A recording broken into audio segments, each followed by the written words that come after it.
Lower, man. Yeah, I know. Lower. Yeah. And like this, it's fine. There you go. It's fine. Let's go. Wait, but Areg, for once, okay, just do a simple opening. Don't try to act smart. I know. And please don't do that stupid wordplay that you like to do, okay? Okay. Yeah. Don't worry. Go. Think outside the box and play with them. Areg, you fuck. What's up, guys? Welcome back to Gladiators Tennis. Today we're reviewing a racket that was requested by you guys, the Yonex Ezone 98. Now, we got one request on the Ezone 98 tour, but it's a rarer racket and this one is just more widely used on the tour by people like Kyrgios. Ever heard of that guy?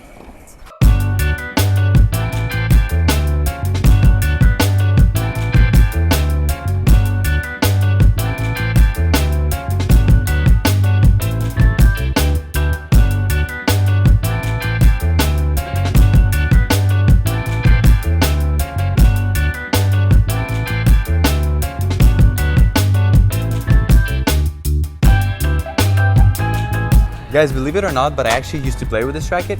Well, with the previous generation. But I don't exactly remember my serves going as fast as Kyrgios's. Oh, so now you're serving like Kyrgios? No, I'm not, okay? But I'm getting there. Alright guys, here's the thing. Usually you can sort of predict how the racket is going to feel based on the specs.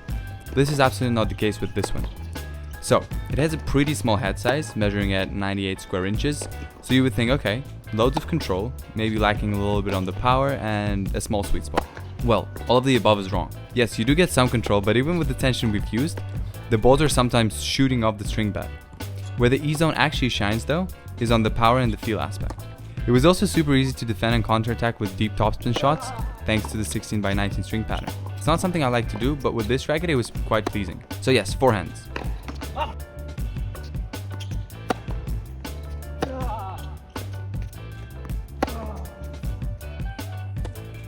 I don't hit them that flat, so extra potential on the spin was often really helpful. Especially when I was trying to make my opponent uncomfortable by hitting a topspin shot down the line to their one-handed backhand. Right, Al? On the backhand side, I didn't feel anything special. I wasn't lacking control to my surprise, and the power wasn't overwhelming. It wasn't as easy to play attacking down the line backhands as it is with my Gravity Pro, but it's still doable.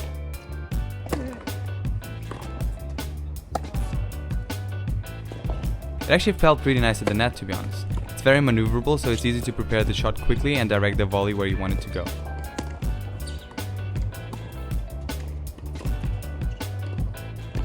Oh yeah, the isometric head.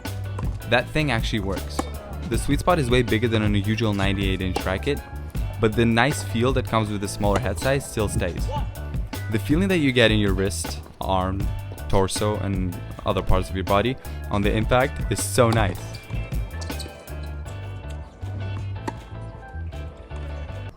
Yeah, I'm still not exactly serving like Kyrgios. I guess it's not about the racket. Yeah. Honestly speaking though, I like the racket on the first serves quite a bit. And the highlights weren't even my favorite flat T serves. I was actually missing a little bit of stability on those. First slice serves though, oh yeah. I was able to effortlessly but viciously open up the court, gaining the advantage to win the point within the next two shots.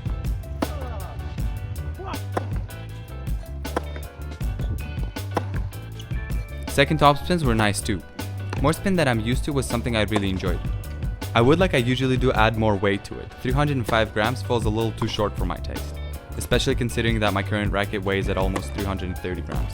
The lack of weight was really noticeable on the returns, because I wasn't feeling secure meeting the ball early to attack, as I usually like to do.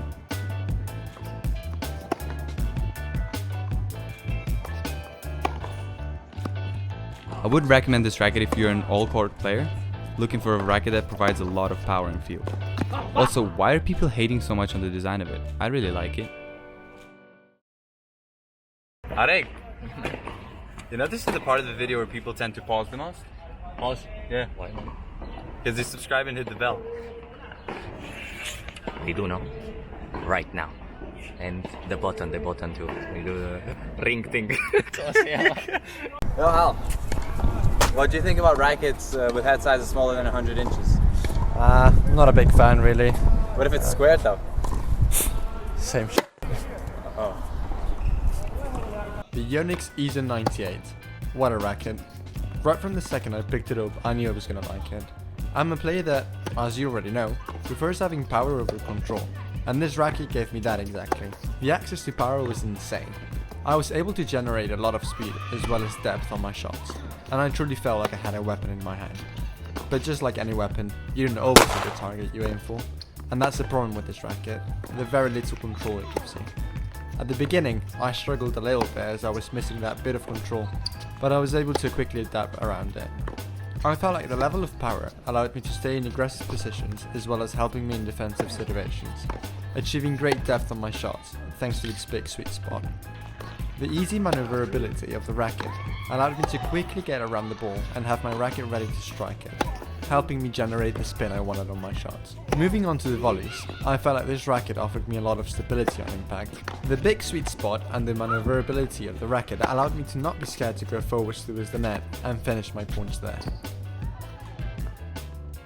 As for the serves, this racket was amazing. I had no problem hitting my flat serves, and I felt myself serving a bit faster than usual thanks to the power this racket gives you.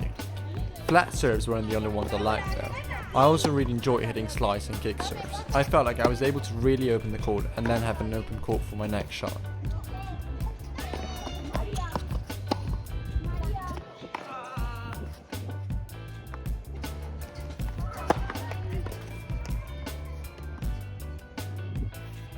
The returns were amazing too.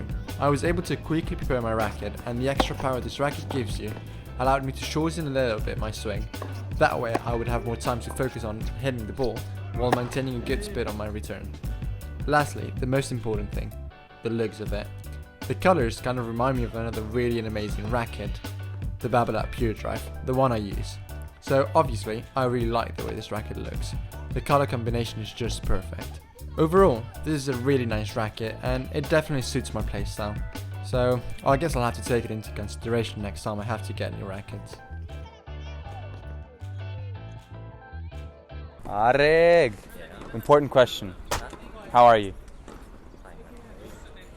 Here's the racket. You're not going to say anything bad about the looks, are you? Areg? Yes, Grisha, don't worry. So, today's highlight was...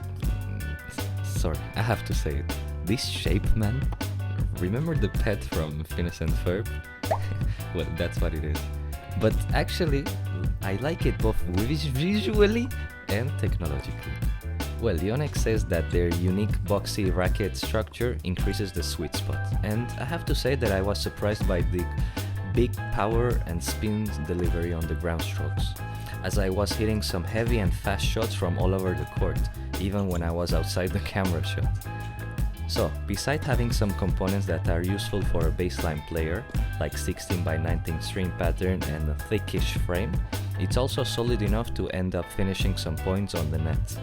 But if you're all about going to the net, there are some better options out there. As I tried to explain earlier, today's highlight was the slice. I'm not sure whether I was having a wonderful day or if the racket is a knife, because I produced some phenomenal slices, as I was using them as an approach shot, defending shot, or a drop shot, or a serve. Basically, that was all I was doing.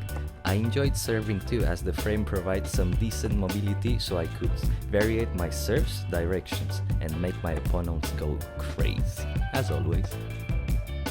Guys, for the playtest, we used the Luxinline Adrenaline 130, and we strung it at 25 kilos, which is this much in pounds.